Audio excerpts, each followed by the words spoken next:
संतो महापुरुषों जी प्यार से कहना धन निरंकार जी कहते हैं कि ज्ञान लेने के बाद जब हमें ब्रह्म ज्ञान की प्राप्ति के द्वारा इस निराकार के दर्शन हो जाते हैं तो कहते हैं कि सुकून और आनंद की अवस्था आ जाती है।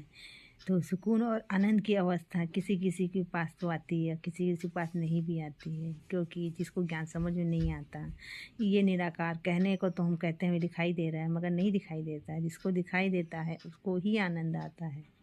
तो अगर ब्रह्म ज्ञान की प्राप्ति के बाद भी ये निराकार नज़र नहीं आता तो ब्रह्म ज्ञान की प्राप्ति दोबारा करें। दोबारा नहीं समझ में आए तो तिबारा लें, चौथी बार लें। जब तक ज्ञान की समझ ना आए तब तक ज्ञान लें, क्योंकि अगर ज्ञान लेने के बाद हमें ब्रह्म ज्ञान की प्राप्ति नहीं हुई है तो हमें खाली गिनती गिनवाने से कोई फ़ायदा नहीं कि हम निरंकारी हैं, हमने ब्रह्म ज्ञान लिया।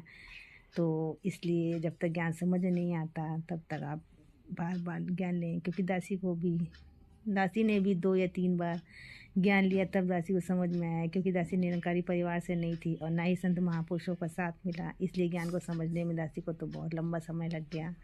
इसीलिए यही बात दासी को भी याद आई कि ऐसे बहुत से लोग हैं जो खाली कहने को तो कह देते कि हमने ब्रह्म ज्ञान की प्राप्ति की है, मगर उन्हें निराकार नज़र नहीं आता। तभी तो सुकून और आनंद के क्षण अभी भी उनके जीवन में नहीं आए हैं।